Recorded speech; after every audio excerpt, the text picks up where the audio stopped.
नमस्कार. आज 1 फेब्रुवारी 2024 वार आहे गुरुवार. लोकसत्ता आणि महाराष्ट्र टाइम्स वृत्तपत्र विश्लेषणमध्ये आपलं स्वागत आहे. पहिली बातमी, ज्ञानवापीत पूजेला परवानगी, वाराणसी जिल्हा न्यायालयाचा निर्णय, तयारीसाठी जिल्हाधिकाऱ्यांना आठवड्याची मुदत. या केसला आपण महाराष्ट्र टाइम्समध्ये अगदी चांगल्या पद्धतीने पाहू शकतो. तर पहा, न्यायालयाचा आदेश काय आहे. तर ज्ञानवापी मशिदीच्या तळघरातील श्रंगारदेवी मंदिरात पूजेची हिंदूंना परवानगी देण्यात आलेली आहे. पूजेचे अधिकार काशी विश्वनाथ मंदिरातील पुजाऱ्यांकडे आहेत. तसेच पुजाऱ्यांना मूर्तीस्थळी पोहोचण्यासाठी लोखंडी अडथळे दूर करावेत असाही काल न्यायालयाचा आदेश आहे. तसेच पुढील सुनावणी 8 फेब्रुवारी रोजी होणार आहे. ओके, त्यानंतर पहा, याचिकाकर्त्यांचा युक्तिवाद काय राहिलेला आहे. तर सन 1993 पर्यंत पुजारी सोमनाथ व्यास तळघरातील मूर्तीची पूजा करीत असत. त्यानंतर तळघर बंद करण्यात आले, म्हणजे 1993 नंतर तळघर बंद करण्यात आले होते. मशिदीच्या आवारात 4 तळघर असून एकाचा ताबा अजूनही पुजाऱ्याकडे आहे. त्यामुळे त्यांना प्रवेश देऊन मूर्तींची पूजा करण्याची परवानगी मिळावी अशी याचिका करण्यात आली होती. त्या याचिकेला आता परवानगी मिळालेली आहे. याचिकाकर्ते शैलेंद्र कुमार पाठक व्यास यांचे नातू आहेत, म्हणजे जे मुख्य पुजारी होते त्यांचे नातू यांनी ही याचिका केलेली होती व त्याला मान्यता मिळालेली आहे. अगदी चांगली गोष्ट आपण म्हणू शकतो. त्यानंतर नेक्स्ट न्यूज पहा, पेटीएम पेमेंट्सला सेवा स्थगितीचा आदेश. 29 फेब्रुवारीपासून पेटीएम पेमेंट्स बँक जी आहे ती बंद होणार आहे, म्हणजे त्याची सेवा स्थगिती होणार आहे. ओके, आता लोकसत्तामध्ये परत वापस आपण येऊयात. ही न्यूज आपण महाराष्ट्र टाइम्समध्ये पाहिली. आता पहा, आजचा लोकसत्ता जर पाहिला ना, काहीच एक बातमी मला गरजेची वाटत नाही. आता मी हायलाईट केलेलं आहे, पण हे थोडं. त्यानंतर पुढची बातमी पहा, चंपई सोरेन झारखंडचे नवे मुख्यमंत्री. ईडी चौकशीनंतर हेमंत सोरेन यांचा राजीनामा व ईडी यांनी त्यांना अटक करण्यात आलेली आहे. म्हणजे ईडीच्या ताब्यात आता हेमंत सोरेन आहेत व आता सध्याला चंपई सोरेन हे झारखंडचे नवे मुख्यमंत्री आहेत. ते पूर्वी परिवहन मंत्री होते हेमंत सोरेन यांच्या मंत्रिमंडळामध्ये. ओके, प्लीज नाव लक्षात ठेवा, चंपई सोरेन. ओके, त्यानंतर दुसरी बातमी पहा, अगदी महत्त्वाची आहे. वित्त आयोगाच्या सदस्यपदी डॉक्टर निरंजन राजाध्यक्ष. आता पहा, सर्वांना माहिती आहे, केंद्र सरकारने महिन्याच्या सुरुवातीलाच नीती आयोगाचे माजी उपाध्यक्ष डॉक्टर अरविंद पनगारिया यांची 16व्या वित्त आयोगाच्या अध्यक्षपदी नियुक्ती केली होती. मग आता त्यामध्ये ज्येष्ठ पत्रकार आणि ग्लोबल अर्थचे कार्यकारी संचालक डॉक्टर निरंजन राजाध्यक्ष, माजी व्यय सचिव अजय नारायण झा आणि निवृत्त सनदी अधिकारी आणि जॉर्ज मॅथ्यू, तसेच आणखीन एक आहेत SBI बँकेची कर्मचारी आहेत, 1 मिनिट द्या, आणि स्टेट बँकेचे मुख्य आर्थिक सल्लागार डॉक्टर सौम्यकांती घोष यांची काय करण्यात आली आहे. 4 नवीन सदस्यांच्या हे 4 नवीन सदस्य असतील तिथे, म्हणजे पूर्णवेळ सदस्य म्हणून हे काम पाहणार आहेत. ओके, तर डॉक्टर निरंजन राजाध्यक्ष जे आहेत ना, ते मराठी मातीतून येतात, त्यामुळे थोडंसं अभिमानास्पद बाब आहे व MPSC पण हा प्रश्न वगैरे विचारला जाऊ शकेल. त्यासाठी ही बातमी आपल्याला खूप गरजेची आहे असं आपण इथं डायरेक्टली म्हणू शकतो. ओके, तर ही जी नावं मी घेतलेली आहेत हे प्लीज तुम्ही लक्षात ठेवा, किंवा याचं जर कात्रण मिळालं तुम्ही अशा पद्धतीने कात्रण करून तुमच्या डायरीमध्ये वगैरे प्लीज लिहून ठेवा. ओके, म्हणजे हे खूप महत्त्वाची बातमी होती. पुढे चला, हेमंत सोरेन यांची बातमी आपण पाहिलेली आहे. त्यानंतर पहा, आत्ताच म्हटल्याप्रमाणे लोकसत्तामध्ये आजच्या जास्त काही बातम्या नाहीत जे की आपला अगदीच खूप गरजेच्या वगैरे आहेत, असं बर्निंग टॉपिक वगैरे आहे म्हणून ते तर काहीच नाही. पहा, मराठा आरक्षणाचा इश्यू घेतलेला होता. त्यानंतर भारताची सामूहिक कविता. आता पहा, संविधान निर्मितीसाठी अधिक वेळ लागला अशी टीका होते. मात्र एका हिंसक कालखंडाच्या पार्श्वभूमीवरील हे कार्य विशेष महत्त्वाचे होते. आता सर्वांना माहिती आहे, डिसेंबर 1946 मध्ये संविधान सभा निर्मिती झाली, किंवा संविधान सभेची पहिल्यांदा तिथं बैठक वगैरे झाली. पण तिथून 3 वर्षानंतर काय झालं, 1950ला आपलं संविधान लागू झालं, तरी देखील 1949 मध्ये काय झालं, आपलं संविधान तयार झालं. मग एवढा कालावधी का लागला, मग याच्याबद्दल टीका होते. पण खऱ्या अर्थाने जर ती टीका पाहिली व आपलं भारतीय संविधान पाहिलं तर अगदी ती टीका त्या टीकेला प्रत्युत्तर म्हणून आपलं भारतीय संविधान आपण दाखवू शकतो त्यांना. कसं काय, कारण पहा, आपलं सर्वात मोठं लिखित संविधान आहे.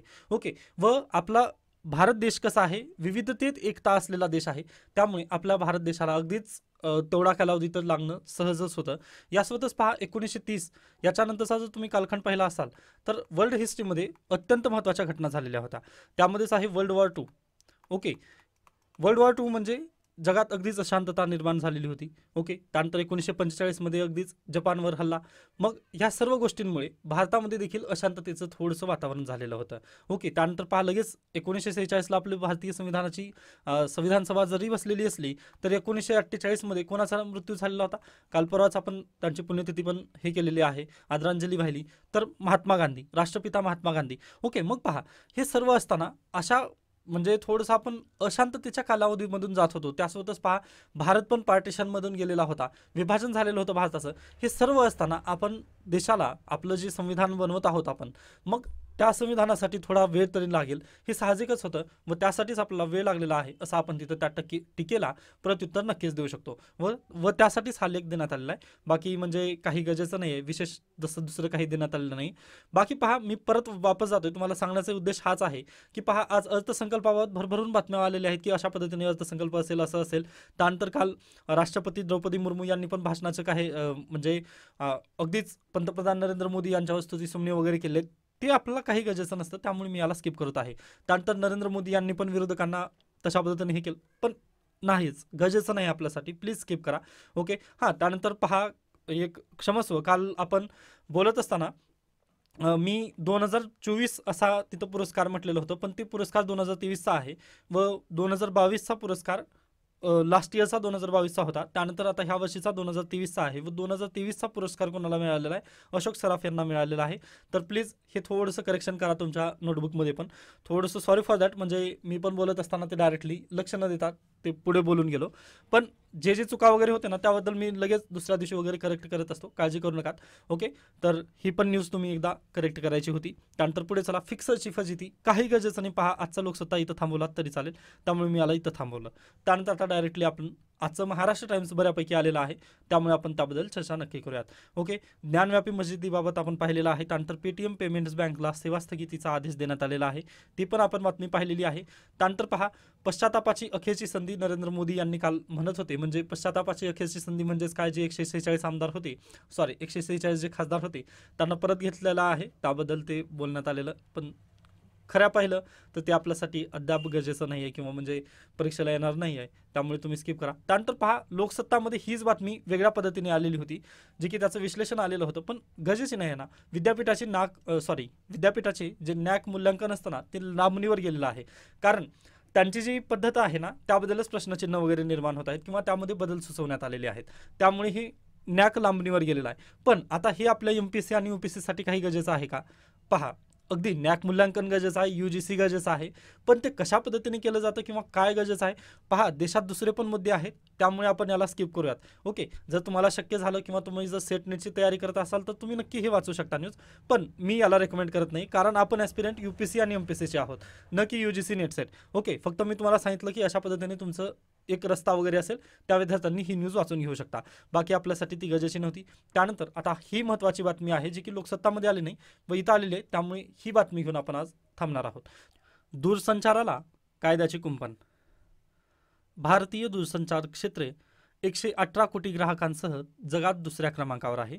परदेशी गुंतवणुकीचा 6% वाटा त्यात आहे. 85% जनता फोन ग्राहक आहे. वायरलेस डेटा ग्राहकांचा सरासरी मासिक डेटा वापर 2014 मधील 62 MB वरून आता 2023 मध्ये 17 GB पर्यंत वाढला आहे. त्यामुळे या क्षेत्रातील नवीन कायद्याची ओळख अप्रस्तुत ठरू नये. अशा पद्धतीने म्हणजे तुम्ही पण प्रस्तावना वगैरे लिहू शकता, म्हणजे एका डाटा पॉईंटनुसार वगैरे. आपण जर शक्य झालं ना अँसर रायटिंगचा कोर्स नक्की करूयात, म्हणजे अँसर रायटिंग कशा पद्धतीने वगैरे व्हायची. पण जे विद्यार्थी 2025 आहेत ना त्यांच्यासाठी म्हणजे ही परिपूर्णरित्या ठरेल. आता बाकीचे 2024चे वगैरे ते आणि माझं डोमेन होऊ शकत नाही. 2025च्या विद्यार्थ्यांना नक्की अगदी गाईड मी करू शकेन. तर पहा आता इथं डाटा कशा पद्धतीने दिलेला आहे ना, अगदी तशा पद्धतीने जर आपण उत्तराची सुरुवात वगैरे जर केली तर ते अगदी प्रभावीपणे ठरतं. आता इथं पण तेच केलेलं आहे पाहताना. ओके, मग हा डाटा झाला. त्यानंतर आता पहा आतापर्यंत दूरसंचार विषयक कायदे हे मुख्यत्वे सेवा पुरवणाऱ्या कंपन्यांसाठी असल्याने वाचकांनी त्यांना फार माहिती नव्हती. म्हणजे पहा आतापर्यंतचे कायदे जे होते ना ते कंपनीला लागू होते. ओके, कंपनीने असं करू नये, कंपनीने तसं करू नये वगैरे, त्यांच्यासाठी पण पूर्वी ते त्यांच्यासाठी लागू होते. मग त्यासाठी पहा वाचकांना ते वाचण्याची वगैरे गरज नव्हती, म्हणजे कंपनीला कायद्याची गरज होती, पण आपल्याला ती कायदे वगैरे वाचण्याची गरज नव्हती ना. कंपनीने एवढ्या एवढ्या रुपयामध्येच जीबी वगैरे विकावं अशा पद्धतीने ते म्हणजे तिथं रेट कार्ड वगैरे त्यांना दिलेलं होतं. आपल्याला तसं काहीच नव्हतं, पण आता हे आपल्यावर पण लागू होणार आहेत व उद्यापासून ते चालू होतील. त्यासाठी आहे पहा लेख. तर पहा 2022 मध्ये सरकारने एक विधेयक लोकसभेत सादर केले होते. त्यामध्ये नेटफ्लिक्स सारखे OTT प्लॅटफॉर्म समाविष्ट केले गेले होते. त्यामुळे खूप गदारोळ माजला आणि वर्षभरात अनेक अंतर मंत्रालयांनी चर्चेनंतर दूरसंचार विभागाने नवीन विधेयक 18 डिसेंबर 2023 रोजी संसदेत मांडले आणि 13 डिसेंबर 2023 रोजी काय झालं होतं संसदेमध्ये, म्हणजे स्मोक बॉम्ब वगैरे फोडण्यात आलेले होते. ओके, मग त्यामुळे 146 खासदार जे आहेत ते निलंबन झालेले होते. मग अगदीच त्या निलंबन सत्रावेळीच हा जो दूरसंचार कायदा होता तो पारित करण्यात आलेला आहे, किंवा जे बिल होतं ते पारित होऊन गेलेलं आहे. मग यामुळे संसदेत याची तर चर्चा झाली नाही. मग सुप्रीम कोर्टाचे दरवाजे अगदी उघडे जाऊ शकतात. त्यामुळे आता UPSC आणि MPSCच्या विद्यार्थ्यांना पण हा बिल खूप महत्त्वाचा आहे. कारण पहा याच्यापूर्वी आपण चर्चा केलेली आहे, मला आठवतंय थोडंफार आपण चर्चा केली, पण डिटेलमध्ये गेलो नव्हतो. आता थोडंसं डिटेलिंग देण्याचा प्रयत्न करणार आहे मी. ओके, तर पहा या कायद्यामुळे भारतीय टेलिग्राफ कायदा 1885, भारतीय वायरलेस टेलिग्राफी कायदा 1933, हे इंग्रजकालीन कायदे आणि टेलिग्राफ वायरलेस बेकायदेशीर ताबा कायदा 1950 हे रद्द झाले. तर भारतीय दूरसंचार नियामक प्राधिकरण म्हणजे स्ट्राय अधिनियम 1997 मध्ये सुधारणा करण्यात आली आहे. दूरसंचार सेवा पुरवणाऱ्या इच्छिणाऱ्या कंपनीला अधिकृतता देण्याचा अधिकार या कायद्याने केंद्र सरकारला देण्यात आला आहे. ओके, म्हणजे पूर्वीचे जे 3-4 कायदे होते पहा, किंवा जे TRAI याच्या UPSCला ट्रायबद्दल प्रश्न पण आलेला होता. याच्यापूर्वी ट्रायवर प्रश्न येऊन गेलेला आहे. ओके, त्यामुळे हे खूप महत्त्वाचं आहे, टॉपिक खूप महत्त्वाचा आहे, त्यामुळे थोडंसं लक्ष देऊन तुम्ही ऐकू शकता. तर पहा ट्राय याच्यामध्ये पण सुधारणा आता सध्याला करण्यात आलेली आहे. म्हणजे पहा पूर्वी काय होतं, लायसन्स राज असल्यासारखं होतं. ओके, म्हणजे पूर्वी लायसन्स घ्यावं लागायचं, तर आता लायसन्सची वगैरे गरज नाही आहे. म्हणजे आहे तशा पद्धतीने फक्त एकदा परवानगी घेतलं ना 10 वर्षासाठी तुम्हाला ते चालेल. ओके, पूर्वीचं लायसन आणि आताचं ते अधिकृतता म्हणजे सर्वस्व जे अधिकार आहेत ते पूर्वी केंद्र सरकारला होते, ते आता कंपनीला देऊ करण्याचा प्रयत्न इथं चालू झालेला आहे असं आपण इथं डायरेक्टली म्हणू शकता. म्हणजेच कसं, आता याच्यापूर्वी पण पहा ना तुम्ही सेंट्रलाइज्ड, ओके, पूर्वी सेंट्रलाइज्ड स्ट्रक्चर होतं, आता काय डिसेंट्रलाइज करण्याचा प्रयत्न केलेला आहे.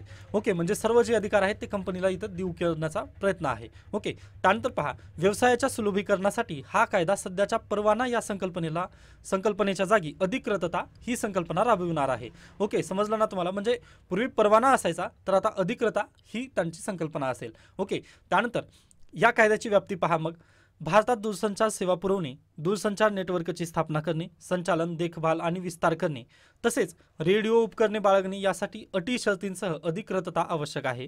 या कायद्यात दूरसंचारची व्याख्या वायर, रेडिओ, ऑप्टिकल किंवा इलेक्ट्रोमॅग्नेटिक सिस्टमसह विविध माध्यमांद्वारे संदेशाचे प्रसारण, उत्सर्जन किंवा स्वागत अशी करण्यात आलेली आहे. म्हणजे पहा या कायद्याची व्याप्ती ना खूप वाढवण्यात आलेली आहे. म्हणजे संदेशच आहे किंवा दूरसंचारच आहे, पण हे संदेश म्हणजे ना इथून इथपर्यंत गेलेला आहे. पूर्वीचा संदेश म्हणजे इथपर्यंतच होतं, पण आता यांनी काय म्हटलं, कोणत्याही माध्यमातून जर तुम्ही संदेश वगैरे पाठवण्याचं आदान प्रदान जर करत असाल तर इथं काय म्हटलं जाईल, हे या कायद्यामध्ये मोडलं जाईल असं यांचा उल्लेख इथं देण्यात आलेला आहे. म्हणजे कायद्याची व्याप्ती वाढवलेली आहे. ओके, मग यामुळे पहा इथं कायद्याची व्याप्ती वाढवली, काय म्हटलं की आदान प्रदान कोणत्या पण गोष्टींमध्ये. बरं, मग आता पहा OTT प्लॅटफॉर्मवर तुम्ही पाहता, मग तिथं इंटरनेटचा वापर केला जातो व इंटरनेटचा वापर होऊन OTT प्लॅटफॉर्मवरून तुम्ही काय संदेश आदान प्रदानच करत असता OTT मधून. मग त्यासाठी OTT पण येते की काय असा प्रश्न वगैरे विचारण्यात आला धर्मेंद्र प्रधान यांना, पण त्यांनी म्हटलं की याला OTT अंतर्गत हे OTT वगैरे यासाठी नाही आहे असं त्यांनी म्हटलं. तरी देखील पहा सुप्रीम कोर्टामध्ये जर अशा पद्धतीची जर केस गेली तर नक्कीच याबद्दल सुप्रीम कोर्ट पण म्हणेल की बाबा याची व्याप्ती खूप आहे व तुम्ही पण इंटरनेटचा वापर करून संदेश आदान प्रदान करत आहात, म्हणजे OTT पण यामध्ये येईल असं तिथं आपल्याला एक भीती नक्की सांगू शकतो. ओके, मग याबद्दल हा कायदा आहे.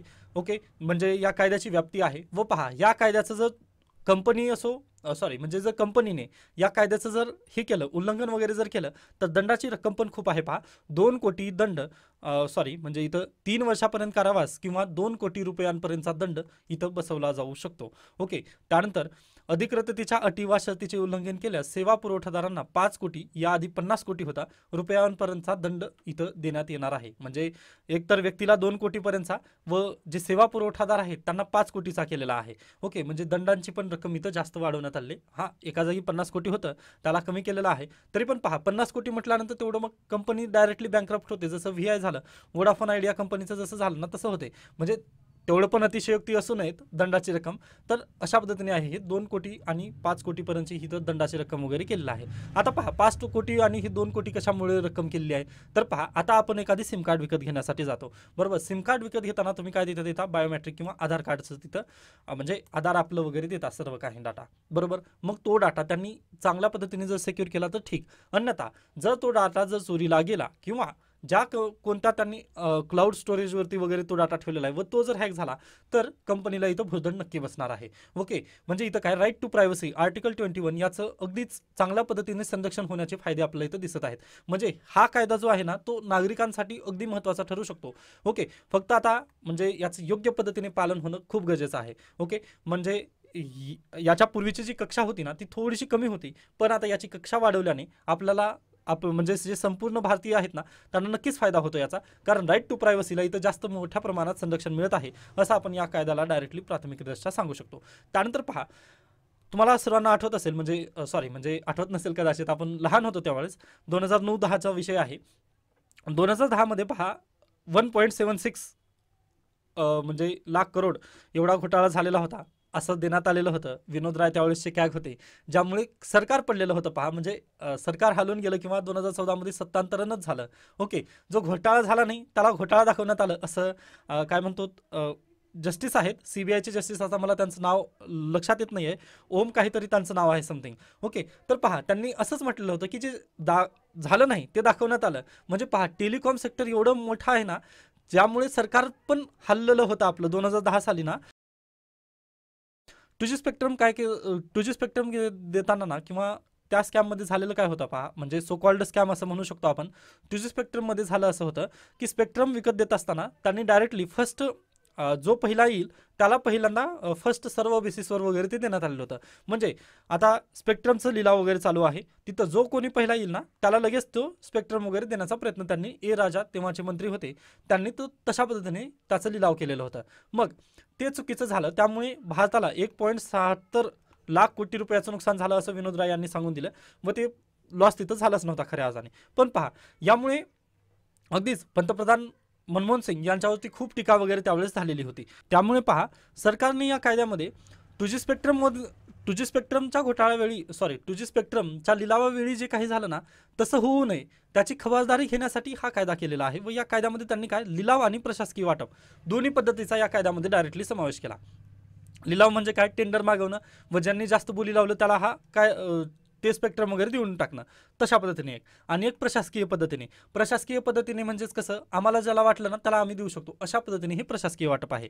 ओके, 2G स्पेक्ट्रमच्या वेळेस काय झालं होतं त्यावेळेस तिथे म्हणजे हेच नव्हते, काय म्हणतो आपण स्पेक्ट्रमबद्दल कशा पद्धतीने विकायची ही आपल्याकडे नियमावली नव्हती, ही समस्या होती त्यावेळेस. ओके, त्यामुळे ते जे विनोद राय आहेत यांनी डायरेक्टली 1.76 लाख कोटी रुपयांचा त्यांनी घोटाळा झालेला आहे असं सांगून टाकले होते. ओके, मग ही समस्याला सामोरं जावता येऊ नये किंवा असं होऊ नये यासाठीच काय केलं, ह्या कायद्यामध्ये तरतूद केलेली आहे की लिलाव आणि प्रशासकीय वाटप दोन्ही पद्धतीने आम्ही काय लिलाव वगैरे करू शकतो असं डायरेक्टली सरकारने सांगूनच टाकला होता. ओके, त्यामुळे इथं लॉसचा वगैरे विषयच येणार नाही. ओके, व याची खबरदारी घेण्यासाठी त्यांनी पहा परत सुप्रीम कोर्टात स्वतः सरकारच गेलेलं आहे की बाबा आम्ही अशा पद्धतीने कायदा करत आहोत व आम्ही असा निर्णय घेतला आहे, तुम्हाला काय वाटतं किंवा तुमचं काय मत आहे याबद्दल तुम्ही तुमचं मत वगैरे नोंदवा असं त्यांनी डायरेक्टली सुप्रीम कोर्टाला सांगितलेलं आहे. यामुळे पहा, सरकारने पहिल्यांदाच पावलं जी आहेत ना ती फुकून टाकत आहे असं आपल्याला इथं डायरेक्टली सांगता येतं. ओके, त्यानंतर पुढे चला, ग्राहक फायदे आणि जबाबदारी. आता पहा, योग्य बायोमेट्रिक आधारित ओळखीचा वापर करून त्या व्यक्तीला दूरसंचार सेवा प्रदान करण्यात येईल. सध्याच्या 114 कोटी ग्राहकांनी हे करावे लागेल. सर्वोच्च न्यायालयात 2017 साली निर्णयाच्या विरुद्ध हे नाही आहे, हे तपासावे लागेल. जाहिरात संदेश पाठवण्यासाठी पूर्वसंमती आवश्यक, म्हणजे डू नॉट डिस्टर्ब रजिस्टर करणे आणि वापरकर्त्यांनी मालवेअर निर्विष्ट संदेशाच्या तक्रारी करण्यास सुलभ यंत्रणा आणि त्यांच्या निराकरणासाठी पण सुलभ यंत्रणा वगैरे या कायद्यामध्ये देण्यात आलेली आहे. म्हणजे पहा, इथं पण दिलेलं आहे ना 2017चा गोपनीयता कानून. मग मी पण तेच म्हणत आहे, article article 21 right to privacy हे जे सर्व काही आहे ना हे इथं देण्यात आलेलं आहे. पण आता याला पण सुप्रीम कोर्टात नक्कीच आव्हान होईल. हे तर शाश्वत सत्य आहे पहा, भारतामध्ये कोणती पण घटना जर झाली त्याला सुप्रीम कोर्टामध्ये गेलं जातं. मग अगदी त्या बेसिसवर ही पण घटना सुप्रीम कोर्टामध्ये नक्की जाईल. तरी देखील पहा हे अगदी चांगलं आहे, कारण जे डू नॉट डिस्टर्बचे मेसेज वगैरे येतात किंवा जे कॉल वगैरे येतात ना ते आता आपल्याला सर्व्हिस देऊ शकणार नाहीत, कारण ते राईट टू प्रायव्हसीचा अधिकार येतो तिथं. ओके, म्हणजे पहा आपण आता बसल्या बसल्या 2-4 मेसेज नक्की येऊन जातात आपल्याला. ओके, मग ते करू शकत नाहीत जोपर्यंत तुम्ही त्यांना परवानगी देत नाही ना की मला स्पॅम करा किंवा मला क्रेडिट कार्डचे ऑफर वगैरे देण्यासाठी हे करा, तोपर्यंत आपलं कोणीच हे करणार नाही. त्यासोबतच पहा काय म्हणतो आपण क्रेडिट स्कोअर बद्दल पण तसंच आरबीआयने नवीन नियम वगैरे आणलेले आहेत. ओके, म्हणजे राईट टू प्रायव्हसीकडे आपण जात आहोत असं आपलं एक चांगलं अभिमानास्पद सांगता येतं तिथं. ओके, तर अशा पद्धतीने होता नवीन जो दूरसंचार कायदा आहे तो अशा पद्धतीने आहे व त्याला उद्यापासून आय थिंक लागू करण्यात येणार आहे. ओके, मग पाहूयात की कशा पद्धतीने याला अंमलबजावणी होईल किंवा सुप्रीम कोर्टामध्ये याला कशा पद्धतीने आव्हान वगैरे दिलं जाईल. ओके, आता याचे जे महत्त्वाचे मुद्दे होते ते तर मी तुमच्यासमोर ठेवलेले आहेत, पण पाहूयात की आणखी काही जर मुद्दे राहिले तर नवीन आगामी काळात जे जे हे येतील व्हिडिओ येतील त्यामध्ये आपण नक्कीच त्याबद्दल चर्चा करूयात. ओके, तर आता आपण इथे थांबूयात. याबद्दल काही शंका याबद्दल काही शंका आणि काही सजेशन असतील तर नक्की मला सांगू शकता. धन्यवाद.